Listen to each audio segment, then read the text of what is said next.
Hey, folks, welcome to this week's episode of What's Bruin. I am your host, Chris Nosek, joined as I am every episode by my co-host, Dominic Tiano. Dom, after a little bit of lag on my computer, I'm up and running. How are you today? I'm doing great, Chris. The Uber driver just left with the platter of cookies you sent me, and I see 8 different kinds of cookies. So thank you for setting me up once again. And I Always. just It's my didn't, birthday, but I send I you cookies. realized like 20 minutes ago that today's your birthday, and I didn't send anything to you. So a happy birthday to you. Well, thank you, Dom. It's my birthday, but I send you the cookies, so that's Yeah, how it goes. well, You like the I, cookies. I need cookies for the podcast. You know that. Of course, of course. We got Dan already jumping in. Tiamo Tiano as the I love comment. you too, Dan. Love you too, buddy. So I have somewhere that I want to start. Real quick though, Michael is already asking, was the report yesterday Sean Hutchinson said about Wheeler and Yamamoto are coming to Boston? I think it's a little bit of an incomplete thought there, but I think I know where Michael's going with this. There was a report that the Bruins are considering extending PTO offers to Kailer Yamamoto and Blake Wheeler. We've already talked about Blake Wheeler before, and I know how you feel about Blake Wheeler getting a PTO, but for those who don't remember, why don't you share with that? And what was your thought when you saw Yamamoto as a possibility as well? Well, first of all, I did some checking today um, through 4 people, and it appears to be some truth to it. I did some further digging and found out that it was first reported by the Hockey News 5 days ago. Um, Oh, so there you go. I'm not a fan of giving Wheeler a PTO. He had a terrible, terrible injury um, back in February, I believe it was. Came back for one playoff game, I think, and it's really hard to say. But if you look at video of that injury, it did not look good. yeah. Um, so I don't know how recovered he is or will be. Kailer Yamamoto just screams the exact opposite of everything they've done in free agency this summer. That said, if he's going to push a Fabian Lysell or a Georgi Merkulov, then I'm for it. Yeah, that was kind of my initial thought. Like when I first saw them, my initial thought was, I don't like the choices, but I'm not going to freak out until I see what they do with them, if that makes sense. If they just bring them in and they're extra guys in practice that they're getting a look at, seeing how they look with the group, and like you said, they push Fabian Lysell, Georgi Merkulov, hell, even Riley Duran a little bit, then fine.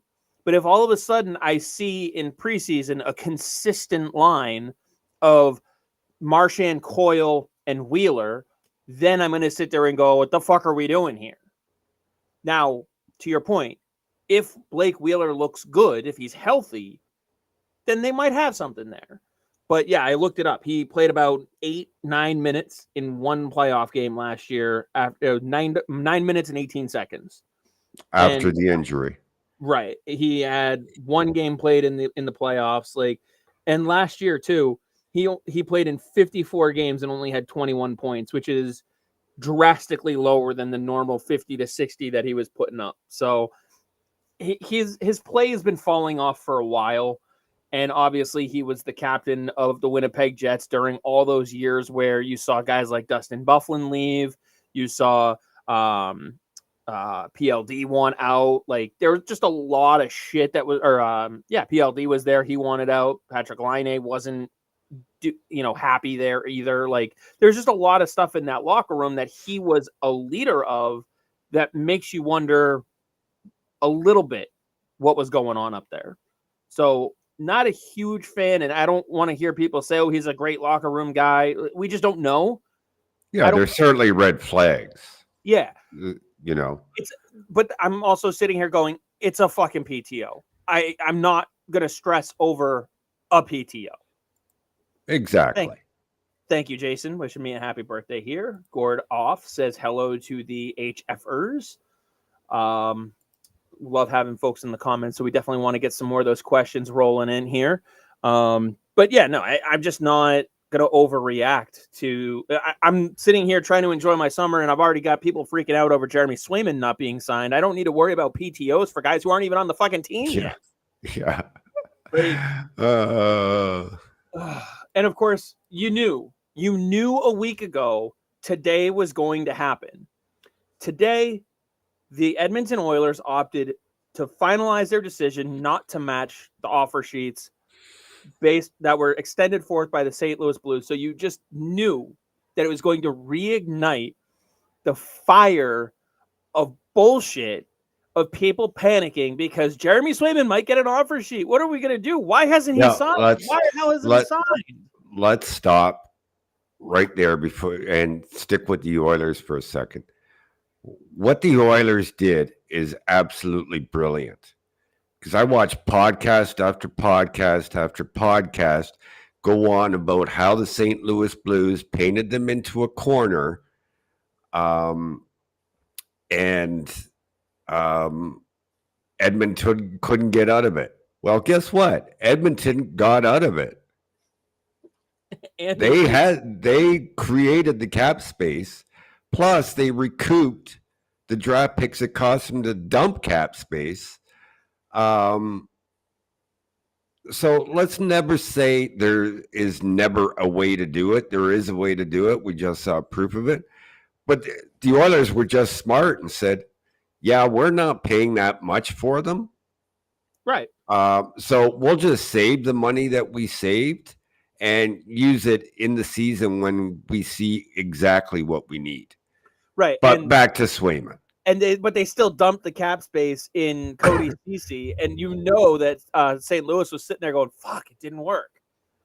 And then now they're sitting there going, "Fuck, we overpaid for two guys." Yeah. So, and they sent them more today. Yeah, then they did a deal. Like, anyway, so I'm pulling up the results. I don't know how much you saw, but before the show, I did put out a little poll. I saw the poll, and I'll tell you and I tell everybody else, I do absolutely no preparing for the show. I don't want to. I want to be forced to give my honest response off the top of my head, and that's what I'm going to do with the results of the poll. So the question of the poll was, for the Bruins, which would you rather have? Okay. Actually, real quick, before we get to the poll, Bear Force One has a question that's also about some recent news. Bear Force One wants to know, what do you think about the Laine trade? And I want to get to this first because the Swayman thing, that's not going anywhere, and it's a little bit more in depth. Yeah, it's like, I know there were Bruins fans calling for the Bruins to make the trade for Laine and have Columbus retain 50%. All I can say is you can't force a team to retain, and Columbus was never going to retain. Yeah. So that, of course, brought the price down, the return down that they got. I think Montreal did well. Montreal did great in the deal. They got Patrick Laine and a second-round pick. Yeah. So if Laine rebounds, then Montreal comes out smelling like roses. But even just a second-round pick is good for them.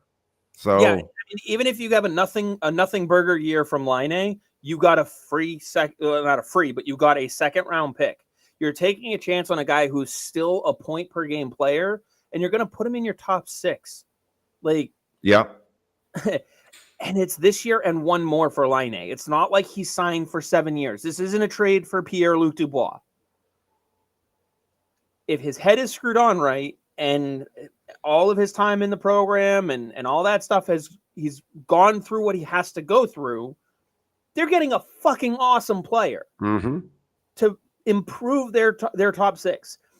If he's that player, then the Atlantic Division has to watch out for Montreal much sooner than we thought. Yep, exactly.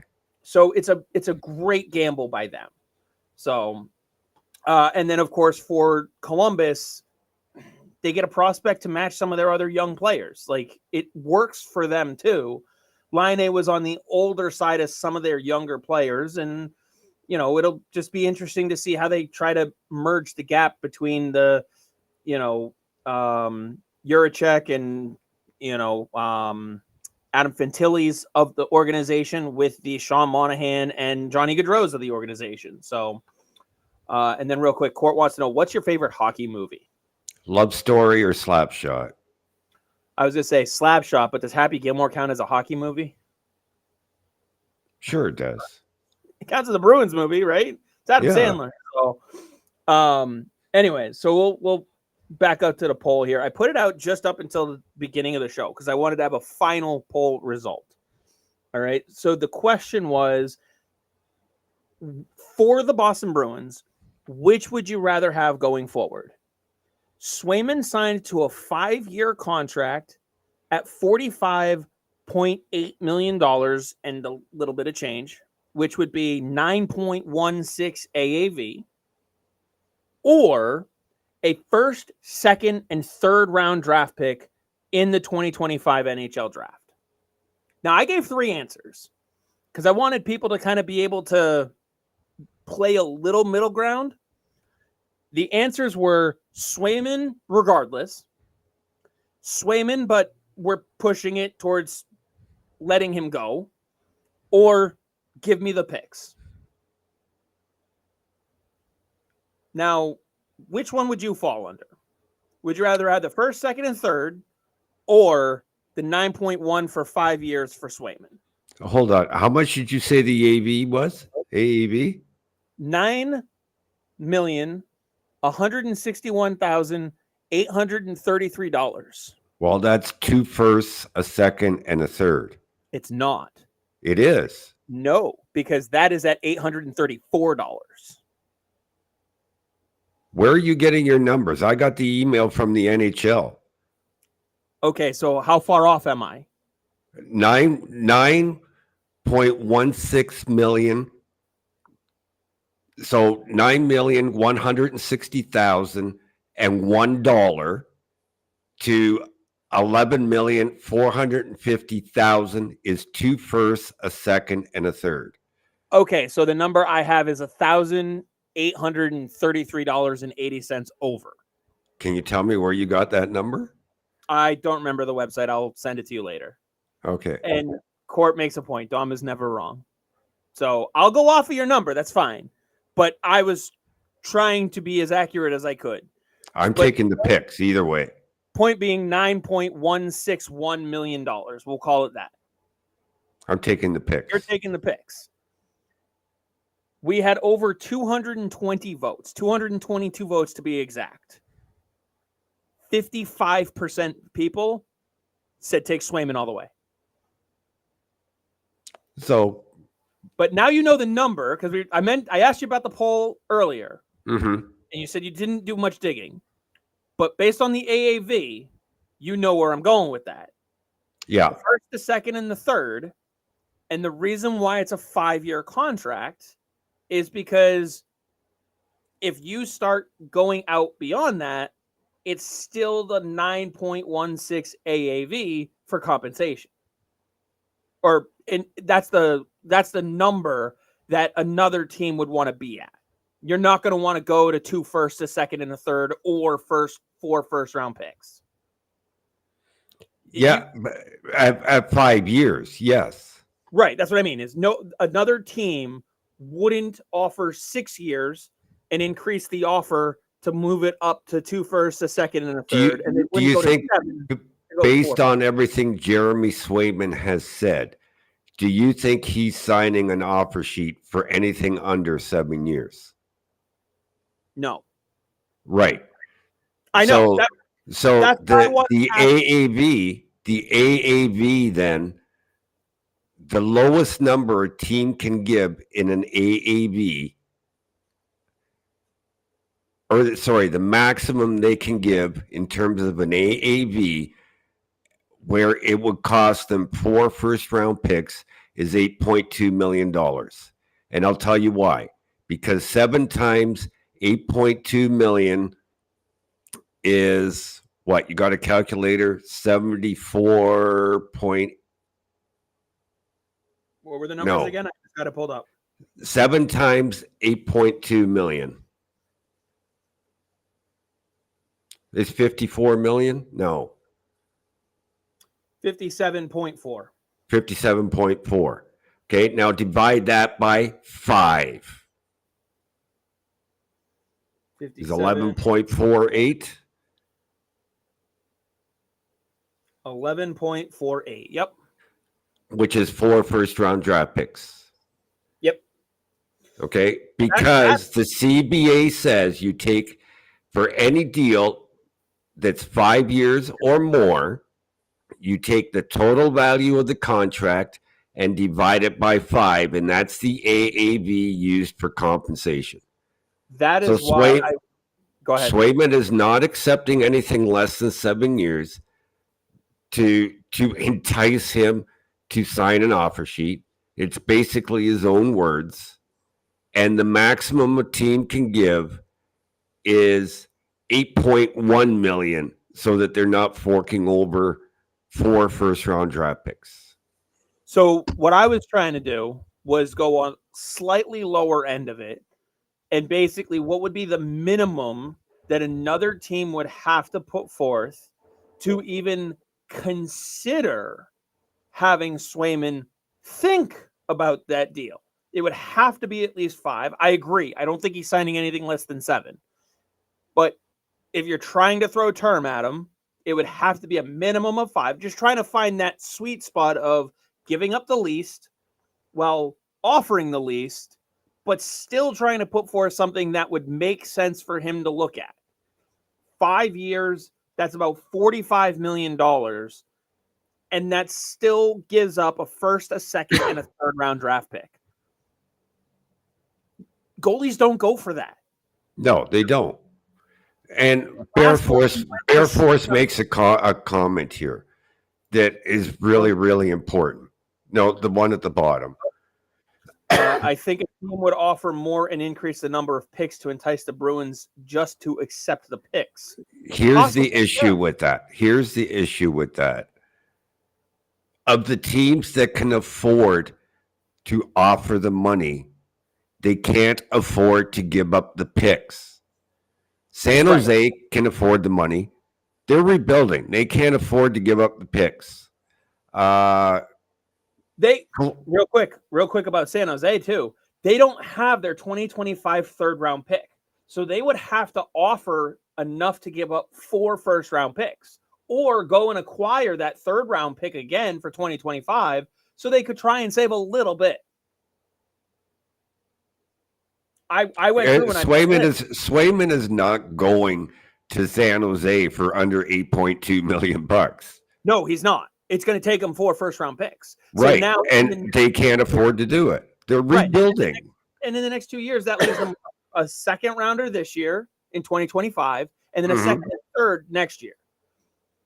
No, Detroit can't, because Detroit has $17 million left. Okay. So let's say they were to get Swayman for $8 million. That leaves $9 million for Moritz Seider and Lucas Raymond. Is that enough for those two? No. It's not.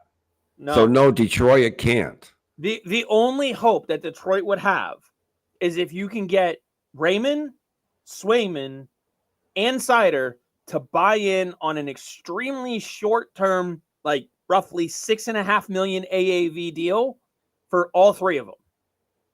But then you're fucked in 2 years when you have to re-sign them all again anyway. Yeah. And by the way, you're going to have other young players who are owed contracts at that time. So there are only 6 teams that currently possess all 4 first rounders or the 2025 first, second, and third, or the 2023 first, second, third, and first rounder in 2026. There are only 6 teams that possess all of those. The Kraken, the Sabres, the Red Wings, Montreal, the Islanders, and the Flyers. Well, Now, I'll tell you why you can exclude Montreal, because they have no cap space after the Laine trade. And sure, they got Price's LTIR, but they can't do it until day one of the season. So they can't fit Swayman's contract in until after the season starts, and they put and Price on LTIR. 7 and change. So they won't even have enough to go as high as if they were to offer him the 7.1 that they'll have in room after the Price LTIR, the Bruins would match 7.1. The Bruins would match that. There's no need to not match 7.1 AAV. In fact, they could beat it by offering more in term. So, and Montreal really likes Mutombo, and they have who's the other one they have? Primeau? Yeah. Like they already have goaltending for this year and next year already set up anyway. Now, yes, Swayman's better than both of them, but they already have guys locked in. The Islanders already have Sorokin and I think Varlamov for another 3 years. So and they're not going to go after. Detroit has Husso and Husso's at $5 million. At $5 million, and I forget who else they have now. They've got Husso. They've got oh crap! Why can't I just had the name too? They got Campbell. But it doesn't matter. They're locked. Guys. Yeah, they have and they're locked in with NHL experience, and they have Sebastian Kosha, who they traded up in a draft to get. Mm-hmm. And the Sabres just locked Ukko-Pekka Luukkonen up for 5 years and have Devin Levi in their system. So the Flyers and the Kraken are your biggest threats for Jeremy Swayman. I think Utah is. Utah is by far the number one.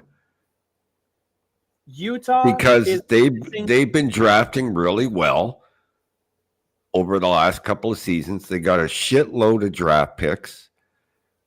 They don't have their 2025 second round pick though. Okay, so but they don't go higher. Right. We're talking higher. He ain't signing for less than $8.2 million to leave Boston. So it's going to be 4 first round picks. Oh, absolutely. I agree with that. I'm just trying to but you keep bringing up seconds. It's not going to take a second round pick. Court also mentions if they overpay to get Swayman, they set a precedent for future signings, which would be stupid. Right. 100%. Michael says Yzerman is the best general manager in the league. Their forward depth is deep. Trash Raymond, sign Sider at 6.75. No, because Raymond is just as important to that organization. And they're both going to cost you more than 6.75. Did you see the deal that Matty Benier signed today? Yeah. Raymond and Sider are easily north of 7.5. Easily. And then Michael says, I think Askarov goes to Philly or Montreal. Askarov, of course, now being on the trade block. Sort of. Barry Trotz says he's not available, but you never Patrick Laine wasn't available either until he was traded. So take that for what it's worth.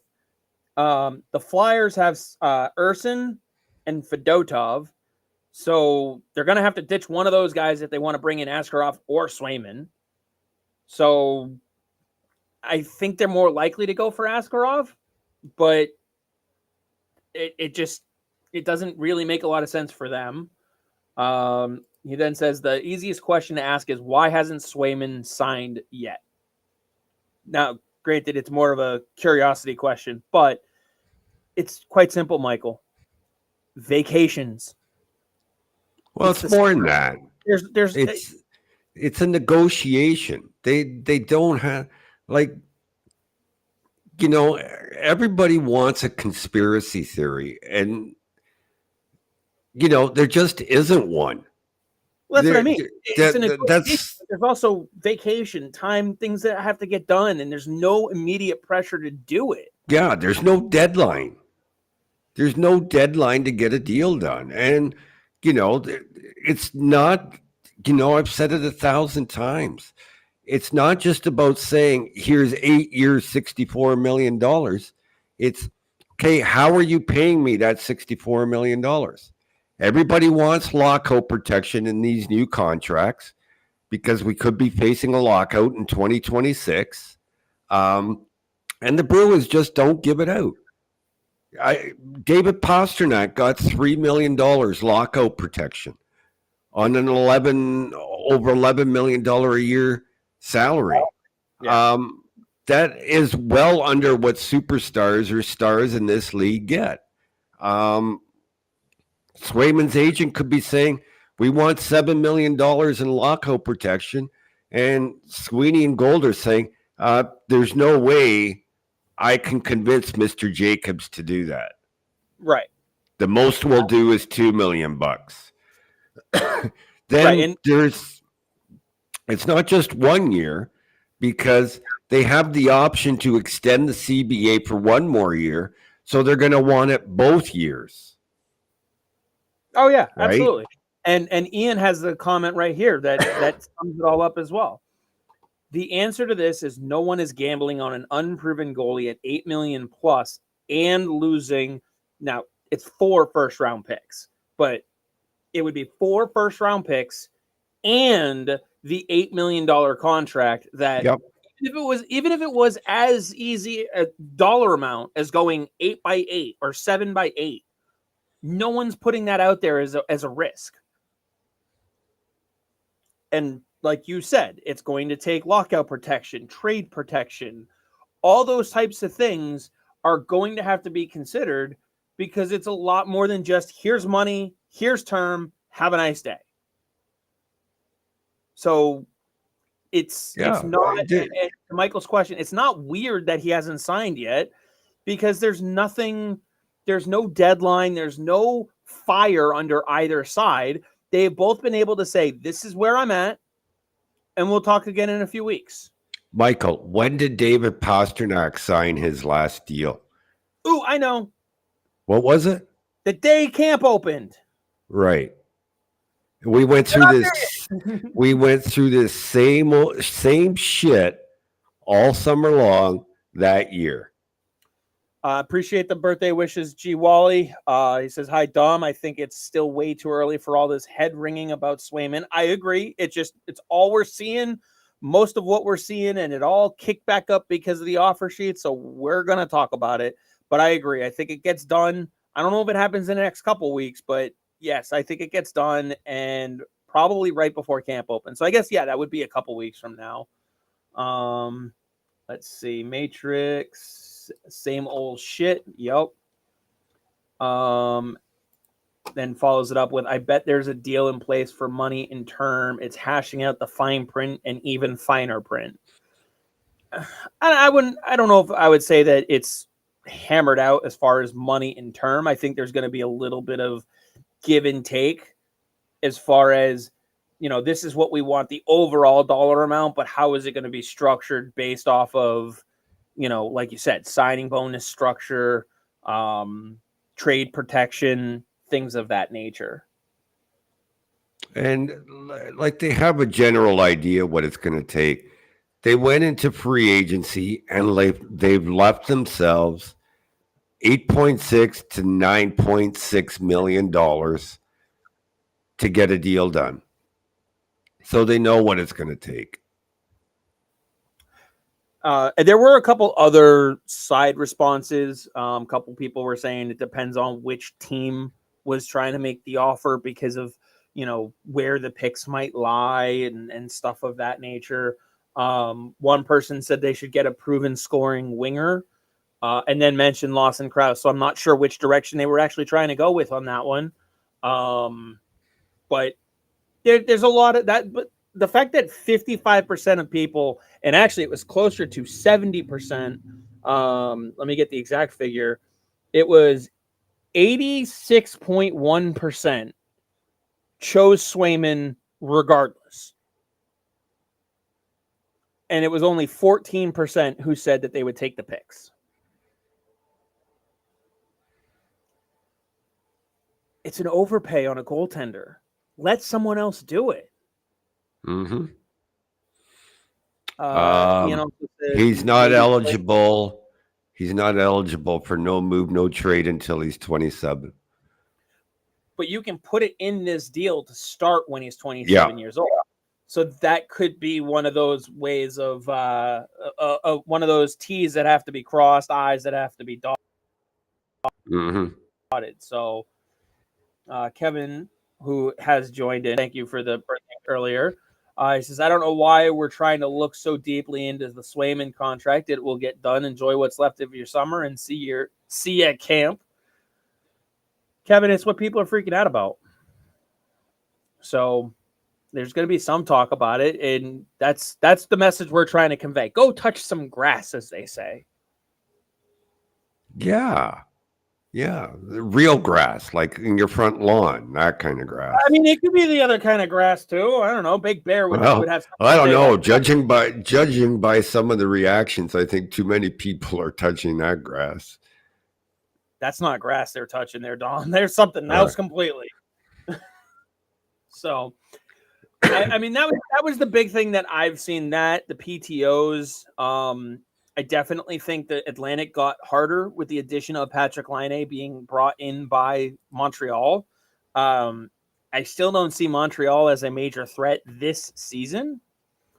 But yeah, let's see. Michael up here said, I'm more worried about the forward depth. Lysell, Merkulov, Lettieri, Max Jones, etc. Kuntar, Duran.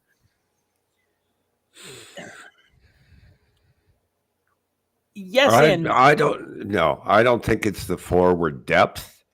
I think the depth is good. The question is to right wing. Yeah. I don't think we should be worried about the third and fourth lines. I don't think we should be worried about the first line. I have no worries about the first line or the third and fourth. It's that one. Or the defense. Yeah, it's that one spot. And I'm not even worried about the Marchand Coyle part of that line. I'm literally worried about the one spot right wing that's wide open. And I really hope that the point of the PTOs is to push Lysell and make him realize, hey, just because the opening is there, you still have to earn it.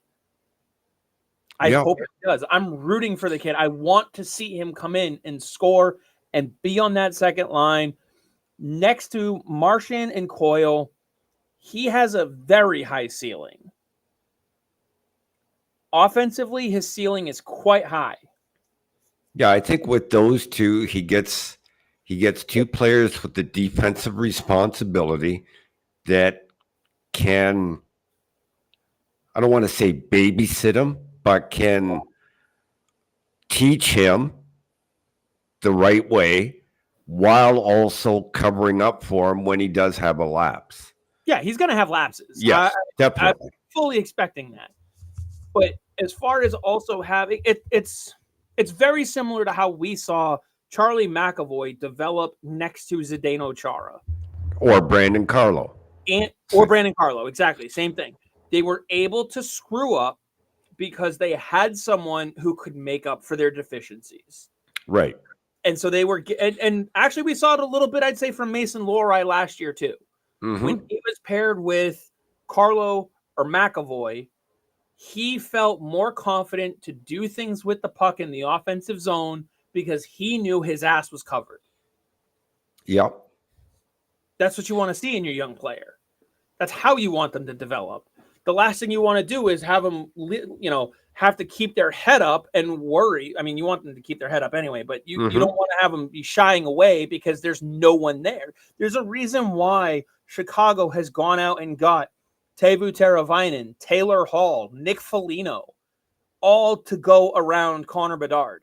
It's not because Nick Foligno is the best player in the National Hockey League. It's because he can teach him how to be consistent in preparation, how to be consistent as a player, and how to play the game in two ways. Wally brings up a very good point here. PTOs are good for competition. They also are sometimes are used as goodwill, doing an agent a solid.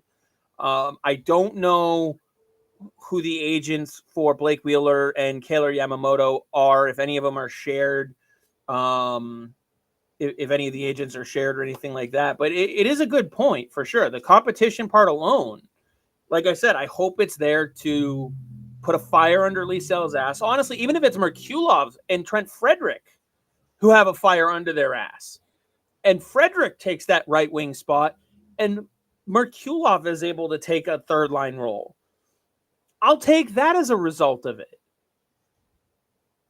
Kevin jumping in saying, I missed Foligno and Hall. And Richie. He misses Richie the most. They were good. They were awesome Bruins, though. Nick Foligno and Taylor Hall. And that's why Chicago wanted them. Because it's not just Bruins. They were good hockey players, good hockey people in the locker room. Hall's a free agent after this season, is he not? I believe so. I believe this is the final year of the deal. Would you pursue him? Depends on what Marchand wants to do. That's a good point. I would. I mean, if Marchand wants to continue playing, then obviously he's the guy that you got to keep around. But if he's looking at retirement, I would definitely give Taylor Hall a call up. Say, hey, interest in coming back? Because I guarantee you, he understands the business side of why he left. It wasn't anything against him. I'm trying to be serious today, Dom. Kevin says, don't get him going. We're going to go back to Lysell. Yes. But now would be a time to break the good news that we kind of broke on Twitter on the weekend. So Chris and I have a new show starting the first week in September. It'll be in addition to this one. So we'll still have our Tuesday night live shows like this one, so you guys can interact with us and ask questions. We haven't decided yet whether we're doing the Sundays live, have we, Chris? We haven't decided just yet. We may decide to start doing that after the first couple. Yeah. So beginning the first week in September, we're going to do a second show in the week that covers prospects only. That is players in Providence, and players outside of Providence. Anybody that's a Boston Bruins prospect, it's a prospects only show. We're going to be doing that. I think the first one will be September the 8th or September the 9th. Yep, somewhere in that in that time frame. So Dom.Hockey becomes a podcast. So yeah. But Matrix has a good question here. Agrees. Hope to hell Lysell outright takes that right wing spot. But what if he flops miserably? Well, 21 still. You know, I'm not going to call him a bust if he doesn't. Look, Chris and I have been saying it all summer. He's got to want it. It's up to him. If he puts in the work this offseason and he has one half the heart that Matthew Poitras has, as an example, he'll be good to go come opening night. But it's up to him. Oh, absolutely. Yeah, he absolutely has the ability and the talent to take it. So we'll just have to see if he does. It all comes down to competitiveness, his willingness to compete.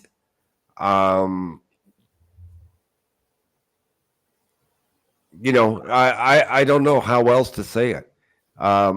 We saw Matthew Poitras last year came in and wanted it, and he took it, and that's what we need from Fabian Lysell.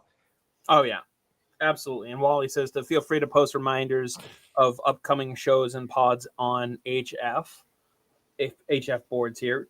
Thanks, Craig Wally. has a comment here. He says, I saw a picture of Brad Marchand in a wrist brace recently while he was home in Halifax. Do you know anything about this? Have not seen the picture. Craig, if you could send that to one of us. I haven't seen it either. This is the first I've heard of it. That would be very interesting. If it was definitely some sort of, I don't want to say injury, but we'll have to see what becomes of it. Kevin also says people are already calling Drake May a bust. Welcome to Boston. Kevin, this is a hockey show. We don't really care that much about Drake May, but yes, the point Who's Drake May? He's the new quarterback for the Patriots that they drafted fourth overall. Yeah, I don't know nothing about football. Like I said, it's a hockey pod. But I get his point. The point being is he was literally drafted like 5 months 2 minutes ago. Yeah, literally this calendar year, he was drafted fourth overall. He's played in 2 preseason games, and people are calling him a bust. Even though the team around him sucks, by the way. Like, can we include that data? Like, if Connor Bedard came out last year and looked like shit, but he was getting beat to hell, knocked all over the place, knocked off the puck, and he looked like ass, would you be calling Connor Bedard a bust? Or would you be going, he needs people who are going to keep the ice clear around him, who are going to take players off of him, and he needs to bulk up a little bit because he's fucking 18. Like, Lysell's only 21. That's only a 3-year difference. Yeah. Michael asks, do you guys think Kuntar, Poitras, or Duran break camp? If Poitras healthy, he's playing. I would give the edge to Kuntar over Duran. I know people are saying Duran had a great development camp. That's fine. Kuntar wasn't there at development camp, but Kuntar has done it at the professional level longer than Duran has. Yeah, I want to see them in camp. They have a chance. Like, let me be clear. Even Riley Duran, who's lower on the depth chart than Lysell, Kuntar, Poitras, name them, he has a chance to break camp with the big club. Like, they proved last year when they opened with John Beecher and Matthew Poitras on the roster, they're okay with young guys stealing jobs. So it can be done. He just has to earn it. Kevin also adds, and Poitras coming in and taking a spot last season should show you that the real reason why Lysell hasn't gotten a spot yet isn't due to his size. Yeah, last time I checked, they were pretty damn close in size. Am I right, Dom? I think Poitras an inch taller and maybe 15 pounds heavier at this point. That sounds about right. Yeah, I remember you tweeting that out at some point. Bear Force 1 adds, Lysell reminds me of Taylor Hall. Good speed and more of a playmaker than a shooter. Having watched both of them extensively through their junior careers, I would say, yeah. I would say Hall was a bit of both. Like, he could score and he was a playmaker. I think Lysell, at compared to Hall at the same age, Hall would project as a goal scorer and a playmaker. Lysell is a playmaker. Yeah, and to our point, too, of youngsters having a shot at making the team, if we're talking about an NHL ability and talent, and you're talking about a shooter, someone we haven't mentioned yet, probably would fit better on the third line. Brett Harrison could make this roster coming out of camp. I don't think he will. No. But he could. He has a chance to. And his shot is a hell of a shot, too. So, he's got a hell of a shot. let's see. Michael says, I'm excited to see the year Pelosi, Hendrickson, Lockmellis, Letourneau, and Yelvik have. So basically all of the prospects. It'll be an exciting hockey year for Boston fans if you pay attention to some of those guys. The first couple of shows, I will tell you, are going to be awesome because it's all about projection. And usually when I do my preseason articles, they're the ones, and they're usually based on projection. They're the ones that get the most views from fans because fans really want to know what do they project out to be. And as the season goes along,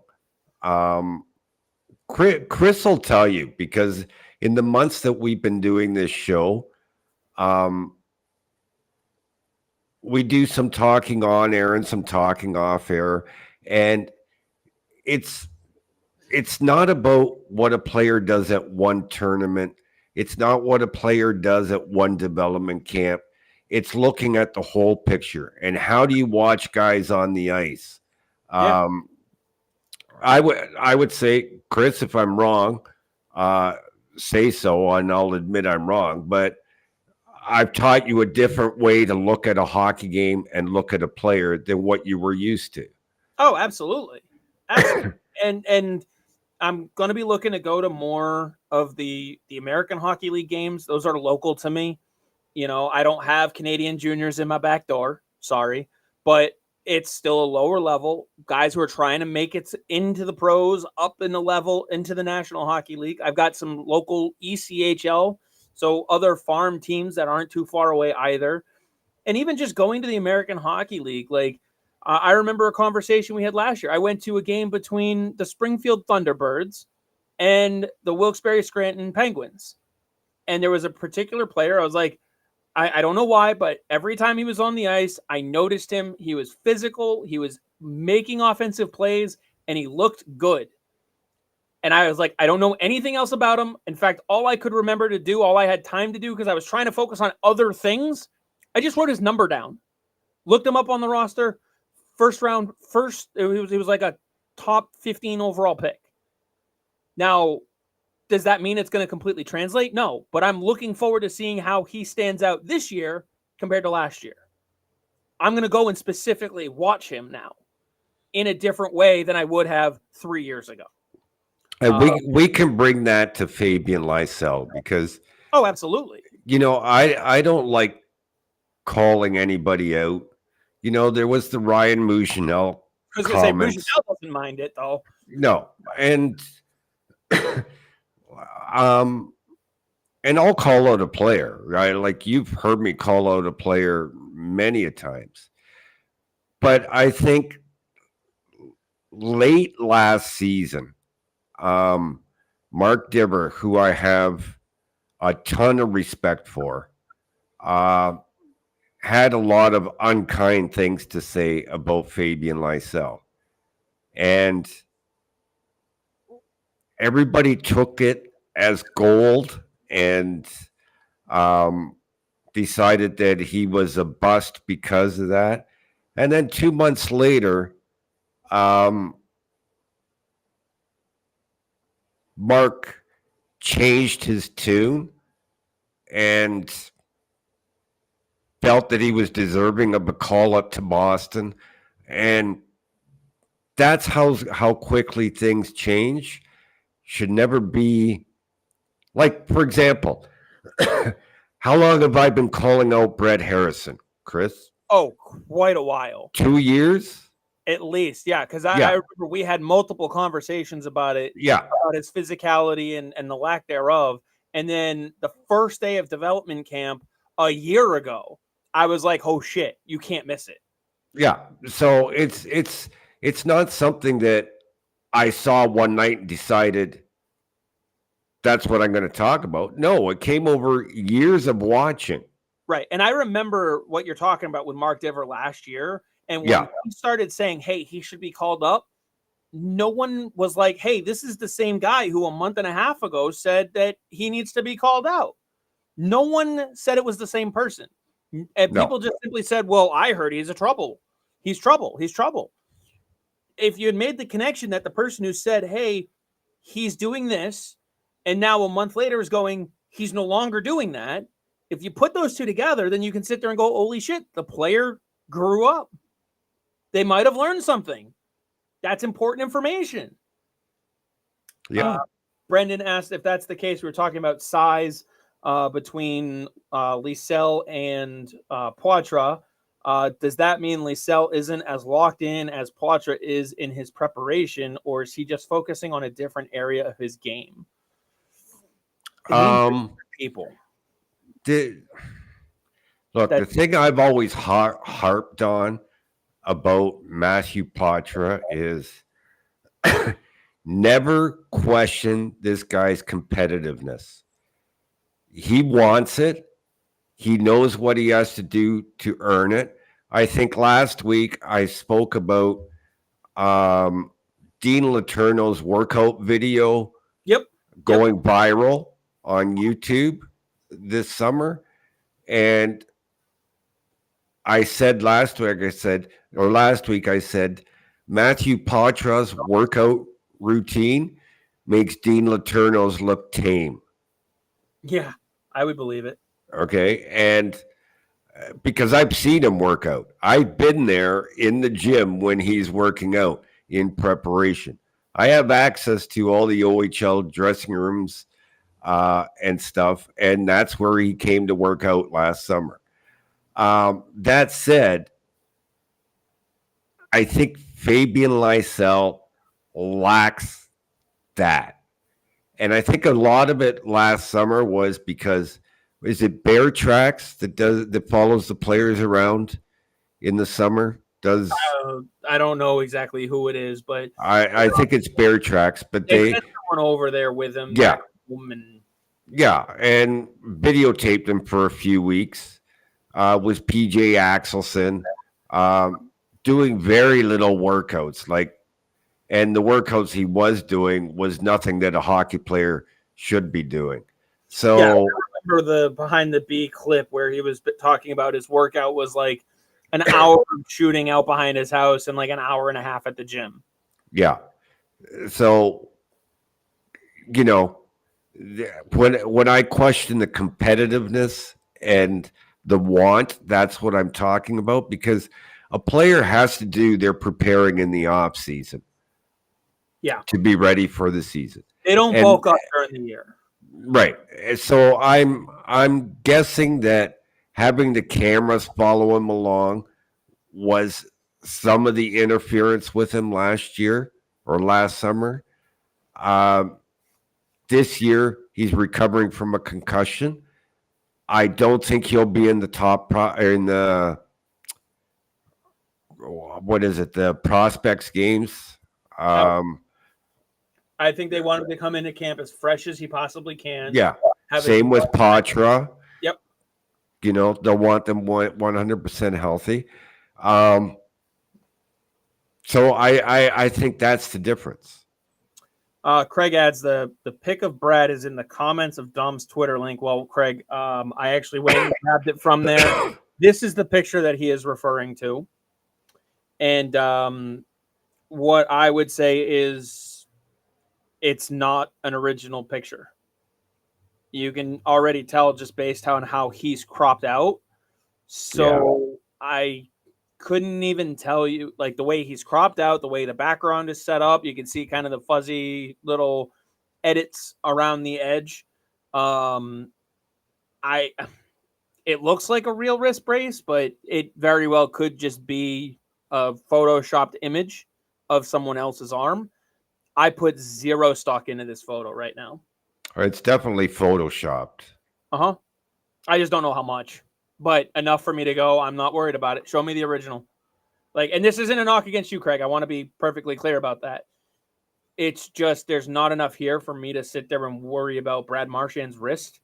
It's not like he finished last year with any sort of wrist injury that we were aware of that we should be expecting him to wear a brace for. And did the most recent photos of him have some scruffy facial hair? I don't know, but I have not gone through the entire David Pastrnak wedding album, so I don't know. Okay. But we'll have to look through the wedding photos. But I'm pretty sure the ones that we did see, if he was there, I don't remember anybody having a wrist brace on there. So then our friends over at Something's Bruin podcast, it's either Nick or it's either Mel or Mike over there. Sully. It's Sully. Is it Sully? I don't know running the account. Mike, how was Bermuda? Right there, it is Sully. Was it Bermuda or the Bahamas? I don't know. I'll have to I'll have to find out from him. But he says, long time no see. Not sure if you already brought it up. We did, but we'll readdress it real quick. Between the two, would you rather Wheeler or Yamamoto? Sully, I want neither of them. I'd rather have me, and I'm 63 years old. I don't want either of them. I want them to come in and push the younger kids, but I don't want I don't want to rely on Kailer Yamamoto or Blake Wheeler to be my two right wing. So yeah. Let's see. He says that was from me not wanting the other girl's face in it. Check further down where. It's the photo that was uploaded on Twitter. So I don't know what. If you're saying you edited that's fine, but it doesn't add much. Kevin says, I'd take Wheeler as a PTO. Again, Kevin, I'm not against the PTO. I'm not. I just don't want to rely on Blake Wheeler as my second line right wing. I think if you end up with Marchand, Coyle, and Wheeler as your second line, that's a great third line. Okay, I see the picture now. It's the original. That's the same thing I wear when I'm playing tennis. Okay, so I see the photo, the trees and whatnot. The hand it doesn't look like a hard brace. It looks like a soft cloth one. Yeah, like a little extra support. Like maybe he was out playing tennis, racquetball, or something like that. And judging by the outfit, it looks like, maybe he was out hiking or something. Like he's still an active person. So like, or maybe he was with Kevin Miller hunting. Yeah, that's what I mean. It would make sense that he would wear some type of protection to prevent things from happening to his wrist, given how important they are for his job. So I'm not putting much stock in it until I hear otherwise that there's an issue there. Michael says, Philip Zadina, didn't you mention him at the start of the summer, Dom? Yeah. Unfortunately, he signed. I forget where. Yep. Something's Sully even said could be a wrist protector while hunting. I forget where Zadina signed. I will double check. He got a full 1-year contract. Yeah. San Jose. Yeah. Or did he sign back with them? Because he was with them last year. I don't remember. This makes for great podcast time. Let's see. Last year he played with them. I think he re-signed with them. Because I remember we were talking about it, and then he signed like 2 weeks later. So, anyway, pretty sure he signed. Quinn Olsen is no longer. He was at a splash pad. Splash pad protector. You took down the message. Where was it? Oh. This one? No. The one I put up. Here it is. Oh. Quinn Olsen is no longer Bruins prospect. His rights expired August 15th. And Jake Schmaltz is returning to school for his last year, so they'll have to sign him by August 15th next year. I didn't even see that comment up here, but Matrix made Mariners as well. They're not too far from me, a couple hours away. Let's see. Brendan says, I'm more concerned with Father Time when it comes to Marchand. Exactly. Yeah, that would be the bigger issue. You asked, Sully shall answer. He says, Dom, Bermuda was awesome, but we lost today on the island because it was getting smashed by a hurricane. Well, that's too bad. Hey, you know what? A rainy day in Bermuda still beats a day home at work. But you know what? You've got one thing on me. You can say you've been in a hurricane. I haven't. Yeah, I slept through one when I was a kid. There you go. Let's see. Kevin says, I'd never put Blake Wheeler on my second line, but if it's Freddie or Geeky on the second line, I'd take Wheeler on the third. Can Blake Wheeler play the left side? Yes, he can. Okay. So then it would be Wheeler, Poitras, and Geeky on the third line? Michael says Zadina hasn't signed yet. I could have sworn. I thought he has. Let's see. Kevin would take Wheeler on as a PTO. Yep. Kevin would also take Richie as a PTO. Oh, no, look at that. I think. Oh, you know what? I think he signed a PTO. Because I know Zadina was in the news not that long ago. Let's see. 3 years. That was the Detroit one. Anyway, I think he agreed on a PTO somewhere. That might have been what it was. Kevin says Wheeler could be a good fit. Could be good for Poitras too. Kevin, I think he's starting to slow down. Although Kevin says he would take Richie as his first line winger. So shows you how accurate that is. No, he hasn't signed a PTO. Huh.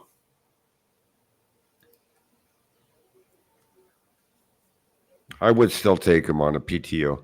I would take him over Wheeler. Yeah, for sure. Like I don't not understand the Wheeler option. Again, as a PTO, I'm fine with it for now. Let's see. 1, is he healthy? 2, if he is healthy, how does he look playing with these guys? Where are they playing him? How often are they playing him? I don't want a minimum wage, a minimum salary contract to Blake Wheeler being the reason that you don't get something done with Swayman. And I'm not saying that that's what's going to happen. All I'm saying is sign Swayman first. Get the PTO. See how he looks. I'm saying in a leadership kind of can teach him things type of way. So how much more leadership do you need in that locker room, Kevin? Like, we always hear about how good the locker room leadership is. At some point, you need to have more youth continue to come in and learn from the leadership that you already have. Bringing in more leadership doesn't make you necessarily better. Talent makes you better. And if you've got Zacha is kind of turning into part of the leadership group. You've got Marchand. You've got Coyle. You've got Trent Frederick has taken a little bit of leadership role in the bottom six. If you want a guy like Johnny Beecher to be part of that going forward, you need to leave room in the locker room atmosphere for him to be able to do that. Then on the back end, you've got McAvoy and Carlo and Lindholm. Like, how much more do you need before you sit there and go, the talent is more important? Use the leadership you have to help the talented guys, the Fabian Liesells of the world, come into the National Hockey League and maybe learn things from players that maybe, I'm not saying this is what he's doing, but maybe part of him is sitting there looking at the coach going, yeah, you're just the coach. I know what I'm doing for myself. he needs to be in the locker room with a guy like Brad Marchand. He needs to be in a locker room with a guy like Charlie Coyle and go, oh, that's what they're doing that I'm not doing. Like, I'm not trying to discount what Blake Wheeler could bring to the table. There just has to be a point where you go, we need Lysell and his talent over Blake Wheeler and his leadership. Matrix says, I think Zadina is still unsigned. Can't find anything on recent signings. Yeah. I haven't been able to find anything either, Matrix, and it sounds like Dom wasn't either. So yeah, on a PTO, I would definitely take a swing there. Let's see. Kevin says, on a line with Poitras, he could teach him things in the same way a Foligno did for Bedard. This is silver lining thinking if they bring him in. No, Poitras doesn't need that.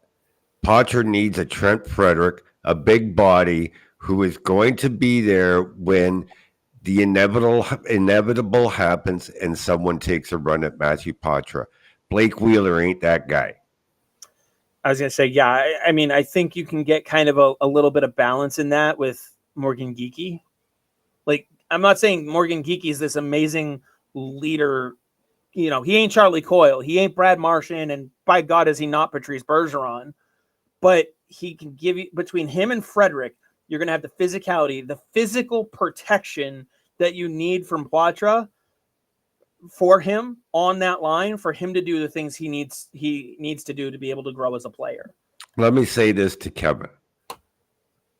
Poitras never worn a letter on his jersey that I can recall. Sorry, I had to look at a couple of pictures just to make sure. But Kevin, you were with me when we interviewed him, and I asked him about a teammate and how he felt about a teammate who was playing at the Hlinka Gretzky and was named captain of Team Canada. And you saw his face light up and how happy and how much he cheered for that player. That's a sign of a leader. And I don't think anybody has to teach Matthew Poitras about leadership and what he needs to do. I don't think so. At least Poitras just seems to be a guy that he gets it. Yeah. And if there's something if there's something, he doesn't have to be on the same line as Brad Marchand for him to be able to have a conversation with Marchand about something he could have done better on a shift. Right. Because at some point, whether it's going back to the locker room, in the locker room, after the game, watching film, at some point, someone, whether it's Coyle, whether it's Marchand, whether it's, the coaching staff, someone will look at him and go, here, you curled down this way. You should have gone this way around. And he'll go, noted. Next time, I'm going that way. And then he'll fucking do it. Like, he doesn't need his hand held like he's a child. Mentally, he's an adult. When it comes to hockey, at least. No, you said teach it. He can learn. You said Poitras can learn from him. Isn't that what it said? He says, I never said he had to teach him how to be a leader. Let's see. I'm saying in a leadership can teach him things type of way. That's how I interpreted that. Yeah, well, you know what? Matthew Poitras went out and trained on his own to make the NHL as a 19-year-old without any help. I'm not that worried about him. I'm not that worried about anybody teaching Matt Poitras anything. Michael says, Mike Hoffman, I know, has a bad rap, but all he has ever done is scored. No, not interested. I wouldn't want him. Kevin then says, yes, but if Lysell doesn't pan out this year and Freddie is on the second line, if they brought in Wheeler, I'm looking at it with a positive attitude. I think if Lysell doesn't work out on the second line, I don't want to say in trouble, because I don't know what Merkulov has looked like. I don't know what Duran has looked like. I don't know what Kuntar has looked like. But, I mean, even if you put Freddie on that second line right wing, you have options for the third line left wing. You can do Max Jones, Matthew Poitras, and Morgan Geekie as a third line. And you still have a physical fourth line.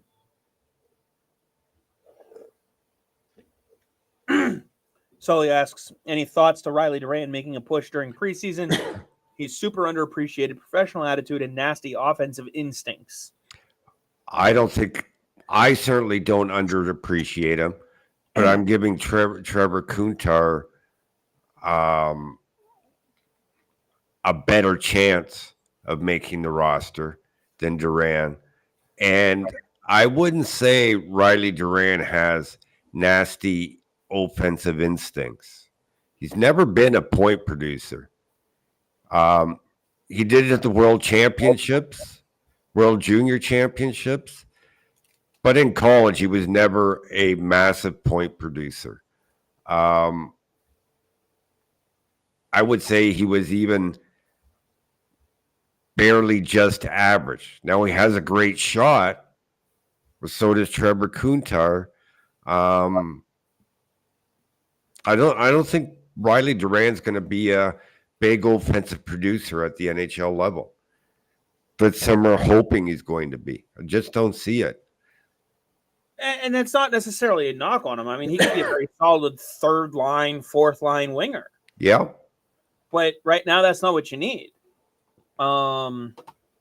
Matrix asks, is there a trade package that you could put together to get a right wing? Any targets to look at? I mean, at the moment, no. Probably not any targets to look at. I mean, there's plenty of things that you could put together in a deal. The question is who is it for? And does the other team want to do it? I'm sure if you put Mason Lohrei on the block with or even Matthew Poitras, you're going to get some serious offers. Yeah, I wouldn't deal those two players right now. But who else are you going to deal to get that? Oh, I agree. I just think right now where you're at, you are at a point of wait till camp. See what the roster you have looks like on the ice. Like, because to Kevin's other question, what if Liesel hits? Like, we're all panicked. What if he doesn't work? What if he doesn't work? What if he doesn't? What if he does? What if he's a 35 goal scorer? Not his rookie year. Probably not. But if he's a 35 goal scorer consistently, then what? His rookie season might pot 20? I'd be happy with 15 goals, 25 assists. I'd be thrilled with that. Yeah. I'd be thrilled with that. And what if you get that? Or even 10 goals, 30 assists. Yeah. Like, let's see. Sully says, no, Mike Hoffman can kick rocks. Brendan asks, any sleeper picks for a player that will surprise you this year? Maybe a step forward from Beecher, or does Lohrei sustain his game over a full 82 games?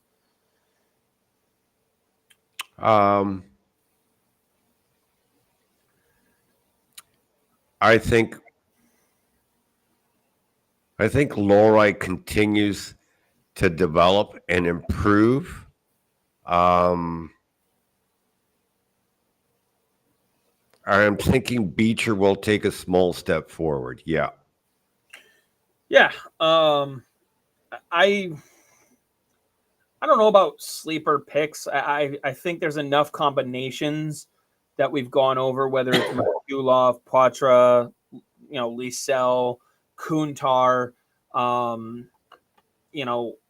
The only other name that I guess I would consider a sleeper, and I don't see him making the roster simply because your D is far too deep, would be a dark horse candidate of Jackson Edward.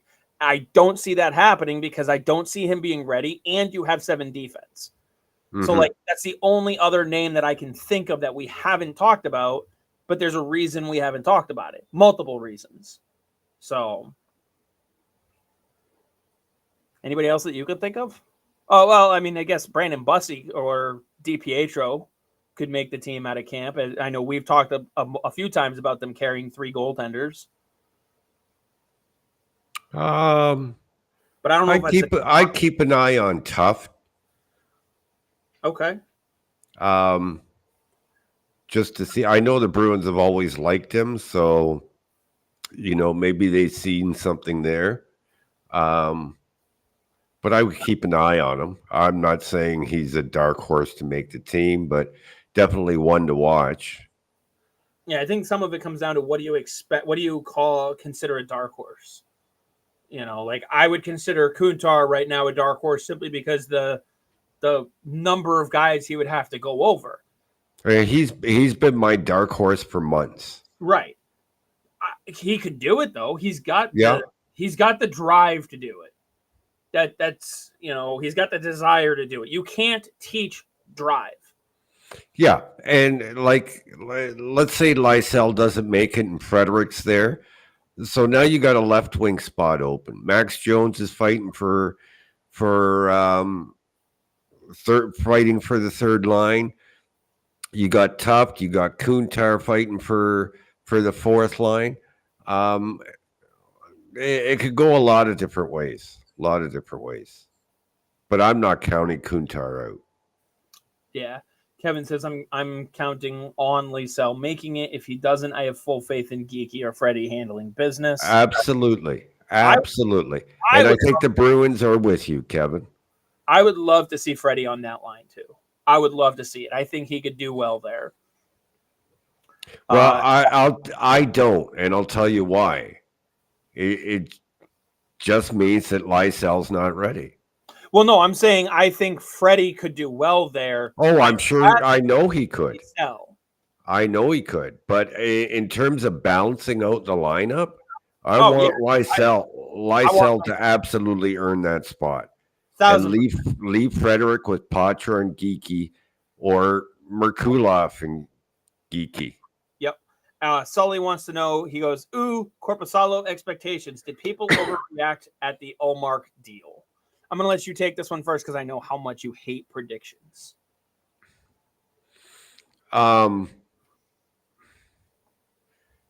Did people overreact? People always overreact.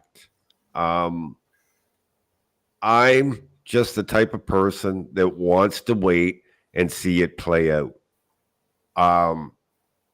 I've never seen Korpisalo play behind this deep of a defense and this deep of a team. So I don't know what he's capable of.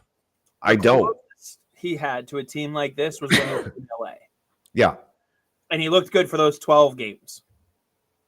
So people say he's the worst goalie in the league, and by the numbers, he is, but he's never played behind this team. So I'm not going to make those predictions. I'm just going to wait and see how it plays out. He's been talking to Bob Essenza almost on a daily basis. He's going over video. Bob is giving him pointers, telling him what he's seeing in videos and what he needs to do. So, it's not like he hasn't been doing anything. Kevin's got to go get his burrito. Good night, Kevin. Love you. Kevin.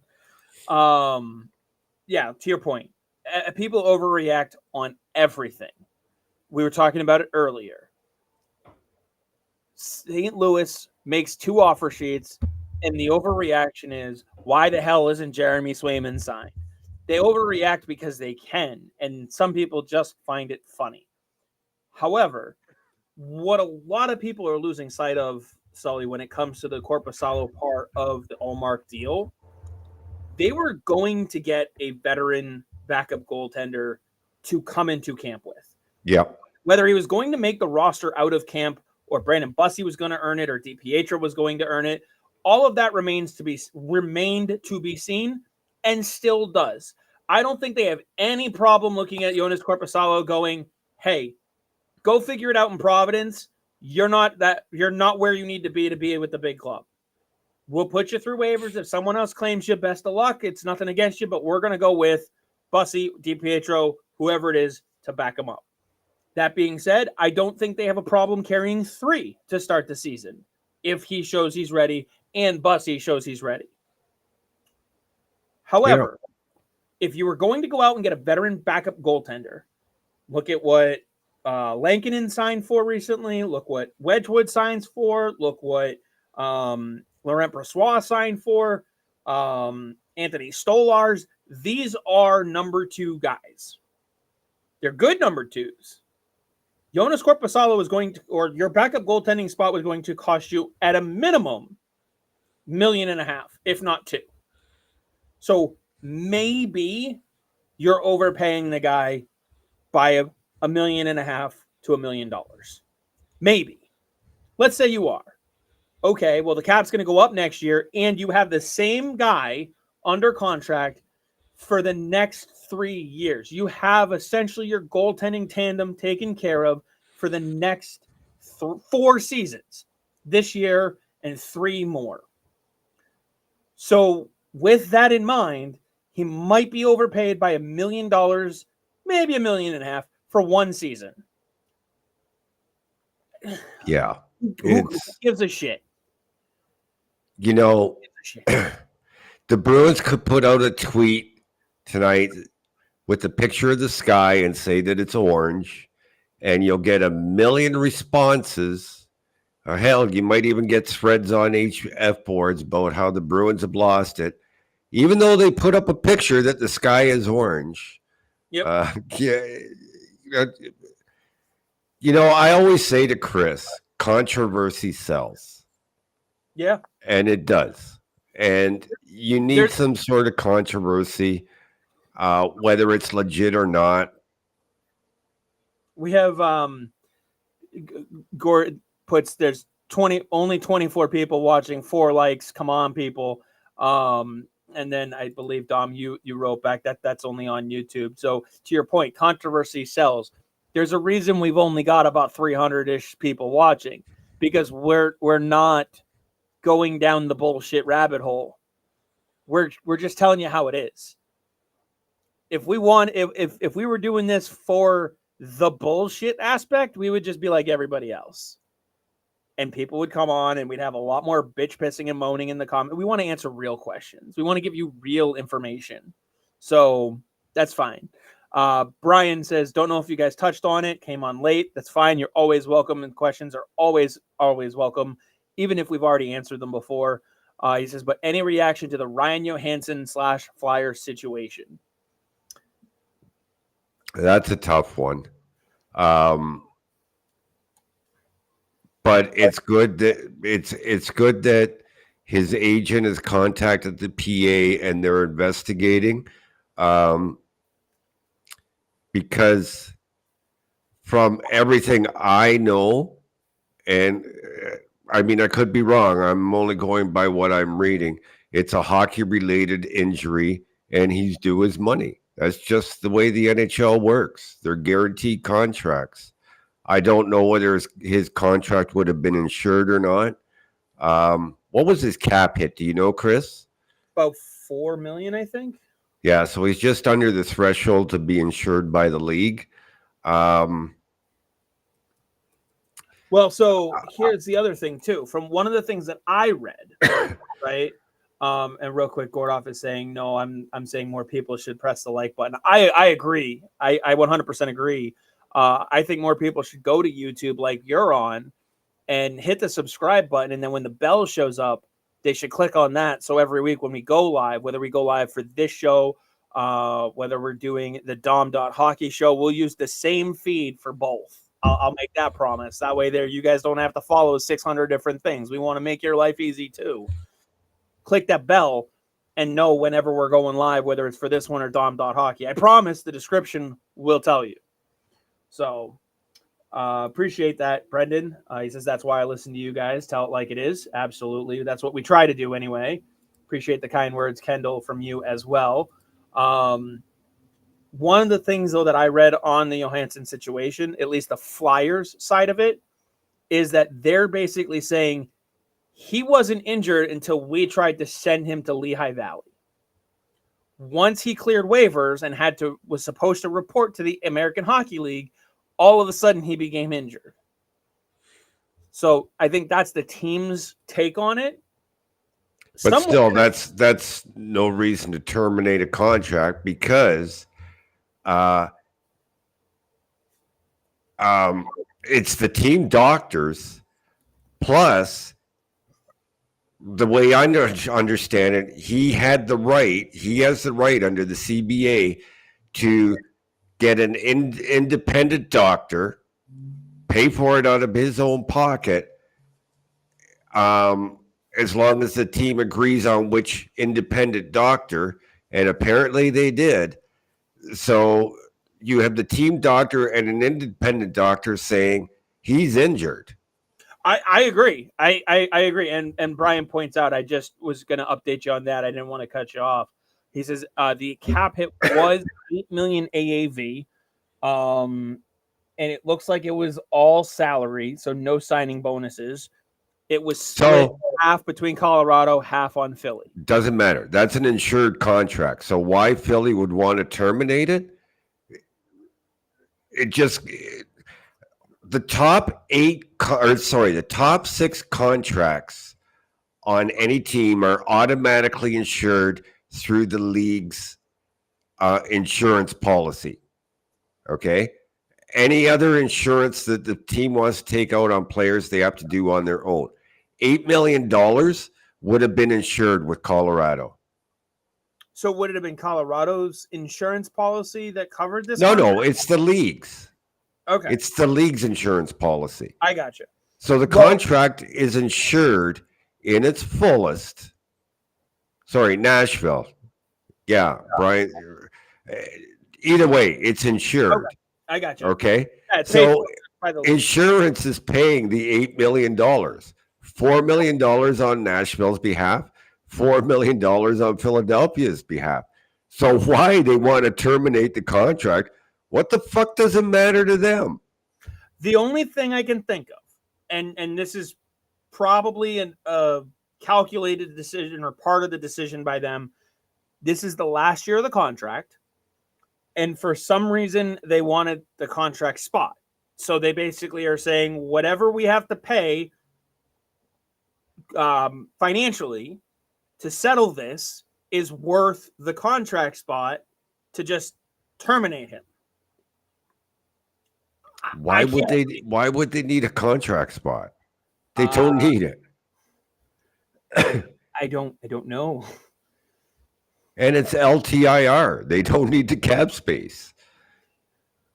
I'm just trying to see. Yeah, I mean, they still had an extra cap spot, roster spot. They are over by 829,000, but to your point, that once they put him on LTIR, they'd be fine. They have potential for 240,000 in cap overages, for bonus overages, and then potential bonuses is 3.3 million. It just sounds LTIR. It just sounds to me that they don't have an Evan Gold running their cap situation.